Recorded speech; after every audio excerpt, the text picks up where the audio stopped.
Point ન્યૂઝમાં આપ સૌનું હાર્દિક સ્વાગત છે। હું છું આપણો દોસ્ત, આપણો host Mohsin Sheikh.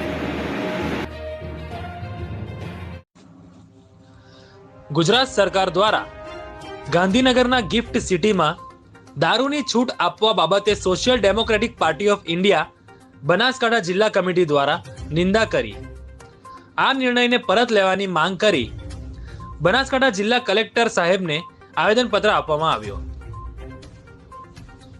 SDPI party Banaskantha જિલ્લા કમિટીના કાર્યકર્તાએ જણાવ્યું કે ગુજરાત જે મહાત્મા ગાંધીજીની જન્મભૂમિ છે અને જ્યાં દારૂની છૂટ આપવું એ મહાત્મા ગાંધીજીનું અપમાન છે। દારૂ જે અપરાધોનું જળ છે। દારૂની છૂટ કરવાથી નવયુવાન બરબાદ થઈ જશે। દારૂ પીનાર વ્યક્તિ પોતાના પર કાબુ જાળવી શકતો નથી। મોટે ભાગે દારૂ પીને મહિલાઓ ઉપર અત્યાચાર થવાના કિસ્સાઓ જોવા મળે છે અને દારૂની છૂટથી અકસ્માતોના કિસ્સાઓ વધવાની સંકટ હોય માટે આ સરકારનો નિર્ણય ચોંકાવનારો નિર્ણય હોવાનું જણાવી એસડીપીઆઈ બનાસકાંઠા જિલ્લા કમિટીએ ગુજરાત સરકારના આ નિર્ણયને પરત લેવાની માંગ કરી હતી।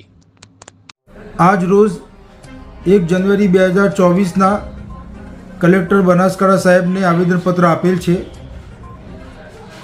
જે તાજેતરમાં ગાંધીનગરની ગિફ્ટ સિટીમાં દારૂની છૂટ આપેલ છે, જેને એસડીપીઆઈ વખોડે છે અને સરકારથી અપીલ કરે છે કે આવા નિર્ણયને, જે નિર્ણય યુવાધનને બરબાદ કરશે, કુટુંબોને બરબાદ કરશે, પરિવારોને બરબાદ કરશે, એસડીપીઆઈની માંગણી છે કે તાત્કાલિક ધોરણે આને રદ કરવામાં આવે, એવો એસડીપીઆઈની માંગણી છે।